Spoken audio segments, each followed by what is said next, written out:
Who are the seven churches of Revelation?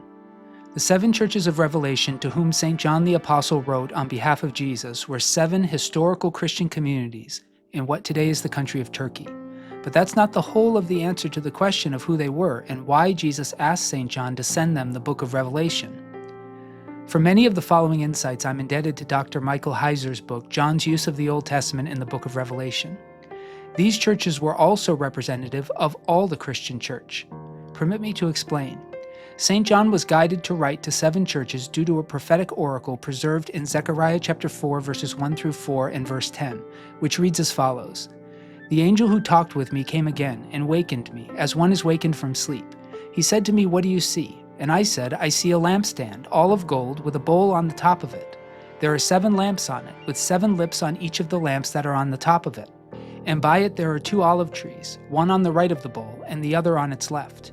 I said to the angel who talked with me, "What are these, my Lord?" These 7 are the eyes of the Lord which range through the whole earth. In both the oracles of the First Testament and those of Revelation, the eyes of the Lord are spiritual beings whom God has sent out to survey the earth and report back to him. These are the angels of the 7 churches in Revelation who were assigned by God to be present among his people.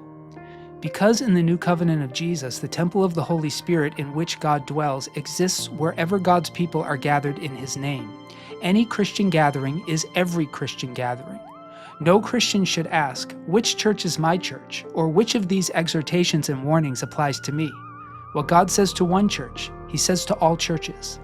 So the letters that St. John wrote on behalf of Jesus to these 7 churches were not simply for these historical communities, but for all Christian communities. Jesus' evaluation of both their successes and their failures were not unique to them, but represented the strengths and weaknesses of all churches everywhere. No temptation is unique, nor is any success.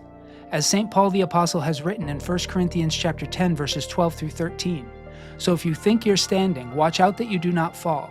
No testing has overtaken you that is not common to everyone. God is faithful, and he will not let you be tested beyond your strength, but with the testing he will also provide the way out so that you may be able to endure it."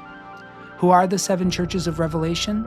They are 7 historical churches of the region of Asia Minor who are emblematic of the strengths and weaknesses of all Christian communities for all time.